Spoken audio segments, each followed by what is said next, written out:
നമസ്കാരം കൂട്ടുകാരെ. ഇന്ന് നമ്മൾ പരിചയപ്പെടാൻ പോകുന്നത് ഇംഗ്ലീഷ് ഭാഷയിലെ വളരെ കൗതുകകരമായ ഒരു വിഷയമാണ് palindromes. So what exactly are പാലിൻഡ്രോംസ്?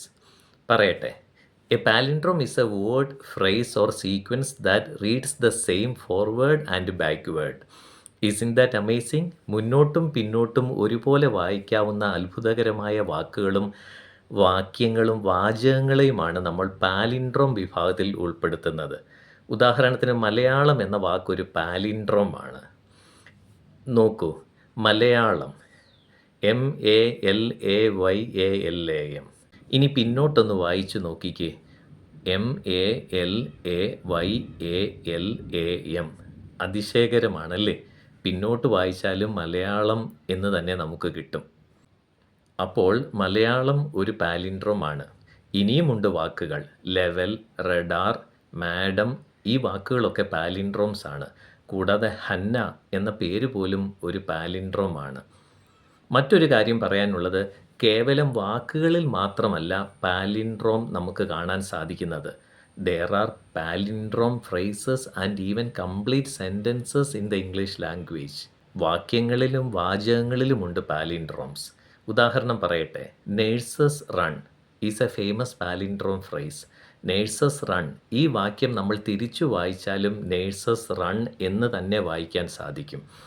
ഇനി പാലിൻഡ്രോം വിഭാഗത്തിൽപ്പെട്ട ഒരു വാചകം, സെൻറ്റൻസ് പറയട്ടെ.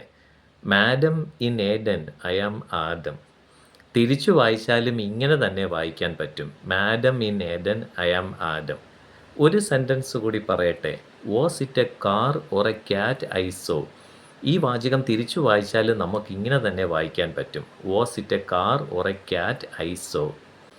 അതിശയകരമായിരിക്കുന്നു അല്ലേ? Palindromes are one of the most playful, creative and mind blowing features of the English language. തീർന്നില്ല, ഇനിയും ഒരു കാര്യം കൂടിയുണ്ട്. Word unit palindromes. ഇവിടെ നമ്മൾ വാക്കുകളാണ് വിപരീത ദിശയിൽ വായിക്കേണ്ടത്. ഉദാഹരണം പറയാം. Women understand men, few men understand women. ഇവിടെ വാക്കുകൾ പിന്നിലേക്ക് വായിച്ചാൽ നമുക്ക് ഈ വാചകം തന്നെ കിട്ടും. നോക്കാം. Women understand men, few men understand women. ശരിയല്ലേ? ഒരു വാചകം കൂടി പറയാം. Covetous men make dollars and dollars make men covetous. ഇവിടെയും വാക്കുകൾ പിന്നിലേക്ക് വായിച്ചാൽ നമുക്ക് ഈ വാചകം തന്നെ കിട്ടും. നോക്കാം. Covetous men make dollars and dollars make men covetous. അതിശയകരമായിരിക്കുന്നു അല്ലേ? അപ്പോൾ അടുത്ത വീഡിയോയിൽ നമുക്ക് ഇനിയും കാണാം. See you again in the next video with more fun, fascinating and mind blowing facts about the English language. Until then, keep learning, keep exploring, and keep loving English language.